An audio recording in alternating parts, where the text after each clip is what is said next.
आपले गुरु श्री निवृत्तीनाथ यांच्या कृपा आशीर्वादाने भगवद्गीतेच्या 700 श्लोकावर सुमारे 9000 ओव्यांचा श्री ज्ञानेश्वरी हा ग्रंथ संत ज्ञानदेवांनी लिहिला. तो वाघ यज्ञ. ती ओंजळभर मागणी करताना माऊली म्हणतात, आता विश्वात्मके देवे येने वाग्यज्ञे तोषावे, तोषोनी मज द्यावे, पसाय दान हे. अर्थात, हे विश्वात्मका देवा, तू मी केलेल्या या वाग्यज्ञाने संतुष्ट होऊन मला जर काही कृपादान देणार असशील तर तू मला हे पसायदान दे. जे खळांची व्यंकटी सांडो, तया सत्कर्मी रती वाढो, भूता परस्परे जडो, मैत्र जीवांचे.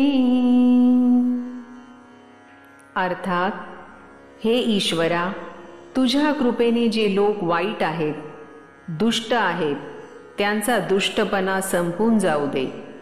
त्यांना चांगल्या सन्मार्गावर चालण्याची सद्बुद्धी होऊ दे. सर्व प्राणी मात्रांमध्ये प्रेम, जिव्हाळा, आपलेपणा निर्माण होऊन त्यांच्यात मैत्रीचे भावबंध निर्माण होऊ दे.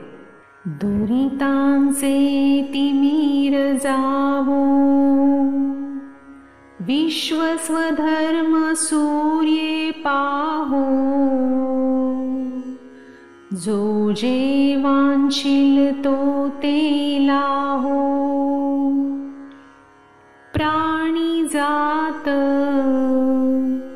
अर्थात, ज्या लोकांच्या जीवनात ज्ञानाचा, दारिद्र्याचा अंधार आहे, तो सर्व दूर हो.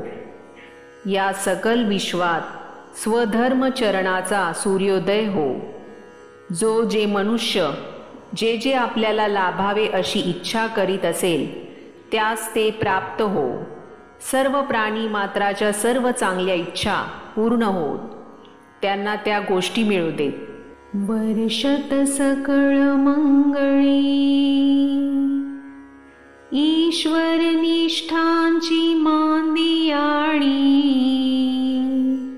अनवरत भूमंडळी, भेट तू या भूता. अर्थात, सकल ईश्वरनिष्ठ संतांची मंगल कृपा या भूमीवर होऊ दे. सर्व प्राणी मात्रांची एकमेकांशी बंधुत्वाच्या नात्याने ओळख होऊ दे. चला कल्पतरूंचे आरव, चेतना चिंतामणीचे गाव, बोलते जे अर्णव, पियुषाचे. अर्थात, त्या संतांचे वर्णन करताना संत ज्ञानेश्वर म्हणतात की ते संत म्हणजे जणू कल्पतरूंची उद्यानेच आहेत. प्राणी मात्रात नवचेतना जागवणारे जणू ते चिंतामणीच आहेत. त्यांचे बोल, त्यांचा बोध हा अमृताप्रमाणे आहे. चंद्रमे जे लांछन, मार्तंड जे तापहीन,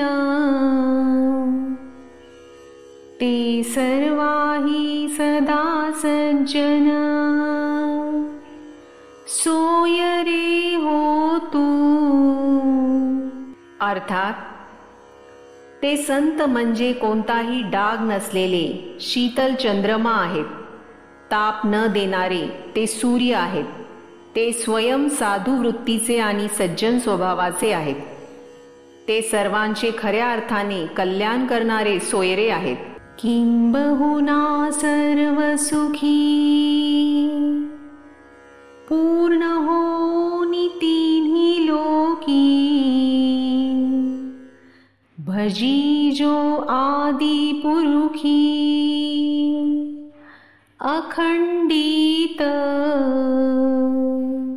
अर्थात त्या श्री विश्वेश्वराचे जो अखंड भजन पूजन करतो, त्याच्यावर अढळ निष्ठा ठेवतो, त्यास तिन्ही लोकात सर्व सुखाची प्राप्ती होते। आणि ग्रंथोपजीविये विशेषी लोकी इये, दृष्टा दृष्ट विजये हो आवेजी। अर्थात आणि ग्रंथाला ज्यांनी आपल्या जीवनाचा आधार मानला आहे, जे त्यानुसार आचरण करून आपले जीवन सार्थ करून घेऊ इच्छितात, त्यांना सर्व दृष्ट आणि अदृष्ट अशा विजय सौख्याचा लाभ होऊ दे। तेथ मने श्री विश्वेश्वरावो, हा होईल दान पसावो, येने वरे ज्ञान देवो, सुखिया झाला। अर्थात ज्ञानदेवाची ही त्या विश्वेश्वराकडे केलेली अवघ्या मानव जातीच्या कल्याणाची मागणी ऐकली आणि सद्गुरू निवृत्तीनाथ हे अति प्रसन्न झाले। त्यांनी तथास्तु असे म्हणून ज्ञानदेवास आशीर्वाद दिला, तुझे मनोरथ पूर्ण होईल असे सांगितले। त्या अभिवचनाने संत ज्ञानेश्वर हे संतुष्ट झाले, त्यांना अपूर्व आनंद झाला। ओम शांती शांती शांती।